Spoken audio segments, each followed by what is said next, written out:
இன்றைய இதமான காலை தென்றலில் அனைத்து அன்பு உள்ளங்களுக்கும் என் இனிய காலை வணக்கம்.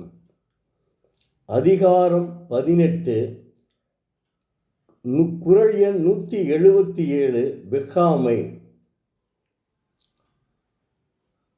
வேண்டற்க வெஃகியாம் ஆக்கம் விளைவின் மாண்டற்கு அரிதாம் பயன்.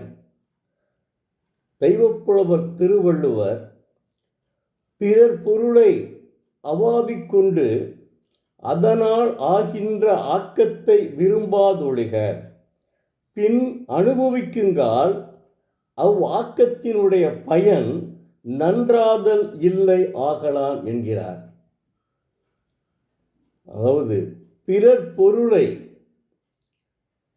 கவர விரும்பி அதற்காக அறம் அல்லாத செல்வத்தை பெறக்கூடாது,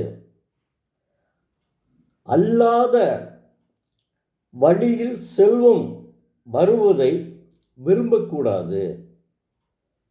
அப்படி செல்வம் வந்தாலும் அது பயன் தராது. அப்படி பயன் தருவதாக இருந்தால் கூட அந்த செல்வத்தால் நன்மை மிக மிக அரிது. எவ்வளவு அற்புதமாக சொல்லியிருக்கார் பாருங்க. அதாவது அறமல்லாத செல்வத்தை பெறக்கூடாது. இதிலிருந்து எவ்வளவு ஆரம்பத்திலிருந்து அறத்தை தான் சொல்லிட்டு இருக்காரு. அன்பு அறம் அதைத்தான் சொல்லிட்டு இருக்காரு. அப்போ அறம் அல்லாத செல்வத்தை பெறவில்லை என்றால் பெறக்கூடாது.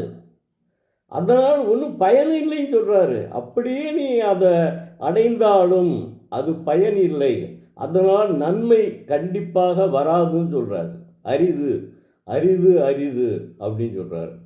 இதுக்கு மேலே என்னங்க, அதாவது இப்படி நினச்சிட்டோம்னாலே எந்த ஒருவனும் திருட மாட்டான், பொருளை கவரும் செய்ய மாட்டான். இதாங்க அறிவுரை. அந்த 2000 ஆண்டுகளுக்கு முன்பு நம்முடைய ஆசான் திருவள்ளுவர் எந்த அளவுக்கு அறிவுரை சொல்லியிருக்கிறார் என்பதை நாம் உணர வேண்டும். அதன்படி நடக்க வேண்டுங்க. அதுதாங்க மனிதாபிமானம். ஒரு மனிதன் தான் எப்படியும் வாழலாம் என்பது வாழ்க்கை. ஆனால் இப்படித்தான் வாழ வேண்டும் என்கிறது இலக்கியம்.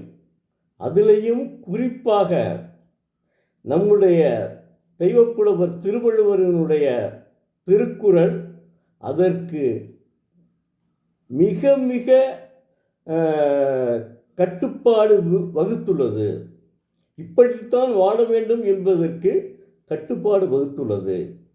இந்த குறளை படித்தாலே நமக்கு தவறு செய்யக்கூடாது, அதாவது அறம் தவறி வாழக்கூடாது என்ற ஒரு எண்ணம் ஏற்படும்.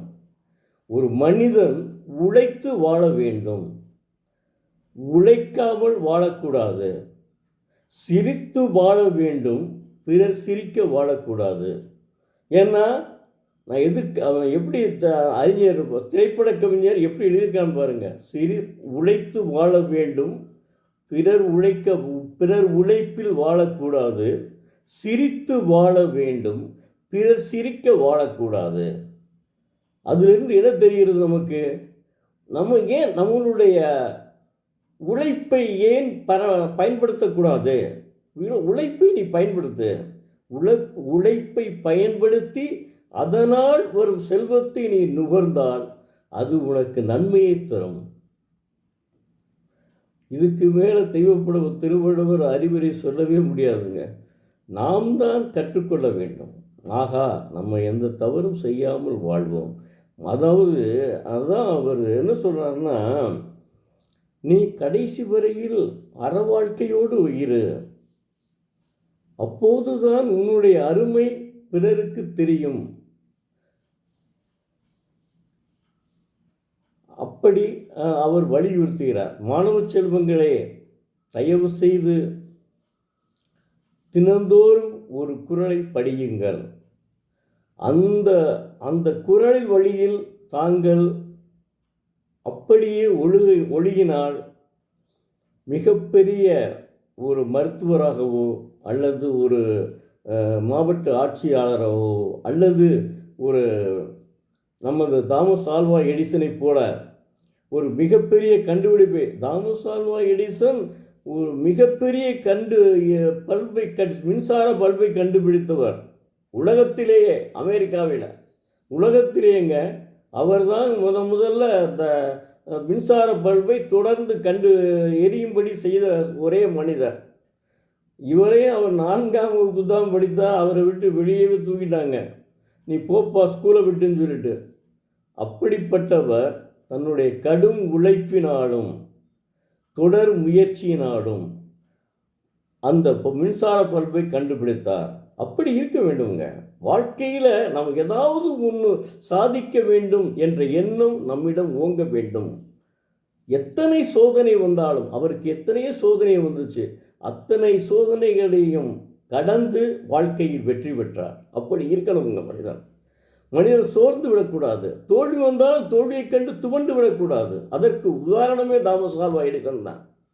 அதனால் சொல்கிறேன், அதாவது அவர் எப்படி அவர் அப்துல் கலாம் ஆப்பாஜே நாம் விரும்பிய அற்புதமான மனிதர், அற்புதமான கவிஞர், ஒரு மிகப்பெரிய விஞ்ஞானி இவர் ஆப்பாஜே அப்துல் கலாம் அவர்கள். ஆப்பாஜே அப்துல் கலாம் அவர்கள் எப்படி காலையிலே எழுந்து புகைவண்டி நிலையத்திற்கு சென்று அங்கிருந்து செய்தித்தாள்களை அள்ளிக்கொண்டு வந்து ஒவ்வொரு வீடாக செய்தித்தாள்களை போட்டு வாழ்க்கையில் மிகப்பெரிய விஞ்ஞானியாகி ஜனாதிபதியாகிவிட்டார். அது மாதிரி இவருமே தாமஸ் ஆல்வா எடிசனுமே எளிய குடும்பத்தில் பிறந்தவர் தான். முதலில் இவருக்கு அவருக்கு ஒற்றுமை பாருங்க. இவரும் என்ன செஞ்சார்னா காலையில் பேப்பரை தான் போடுவார். ட்ரெயினில் போய் காலையில் பேப்பர் போடுறது வழக்கம் அவர். அப்படி முன்னேறி அதிலிருந்து தான் இந்த ஆராய்ச்சி கூடத்தையே செஞ்சார். முதல்ல இந்த ரயில்வே பெட்டி இருக்குல்ல, அது சும்மா கிடக்கும்னா அந்த கொஞ்சம் ரைட்டாக காசு கொடுத்து அதில் தான் ஆராய்ச்சி கூடத்தை ஆரம்பித்தார். அப்புறம் தான் தனியாக ஆராய்ச்சி கூடம் ஆரம்பித்தார். ஏன்னா அவருடைய புத்தகத்தில் என்ன எழுதியிருக்கு தெரியுமா? 99% உழைப்பு முயற்சி, 1% தான் அறிவு அப்படின்னு எழுதியிருக்காரு. எப்படி இவர் சொல்லுவார்ல, கனவு காணுங்கள் வெற்றி பெறுவீர்கள்னு சொல்கிறார்ல, யார்? நம்ம ஆப்பாஜே அப்துல் கலாம் அவர்கள். எப்படி சொல்கிறார் பாருங்க. ஆப்பாஜே அப்துல் கலாமுக்கும் அவர் மிகப்பெரிய படிப்பு படித்தவர். இவர் படிக்காத மேதை. யார்? Thomas Alva Edison. இவர் என்ன சொல்கிறாரு, இந்த மாதிரி ரொம்ப அவர் கனவு காணுங்கள்னு சொல்கிறாரு. இவர் என்ன செஞ்சார்? 99% உழைப்பு இருக்க வேண்டும், 1% அறிவு இருந்தால் போதும் அப்படின்னு சொல்கிறார். அப்போ எந்த அளவுக்கு அற்புதமான மனிதர்கள்லாம் இருக்காங்க. அதுபோல் நாமும் வாழ வேண்டும் என்ற எண்ணம் உங்களுக்கு ஏற்படும். இந்த செய்தியை தினந்தோறும் நான் சொல்லக்கூடிய செய்திகளை தினந்தோறும் உங்கள் டைரியில் எழுதி கொள்ளுங்கள். நிச்சயமாக வாழ்வில் நீங்கள் வெற்றி பெறுவீர்கள், உறுதியாக வெற்றி பெறுவீர்களுங்க. அதில் ஒன்றும் தடை கிடையாது, மாற்றும் கிடையாது.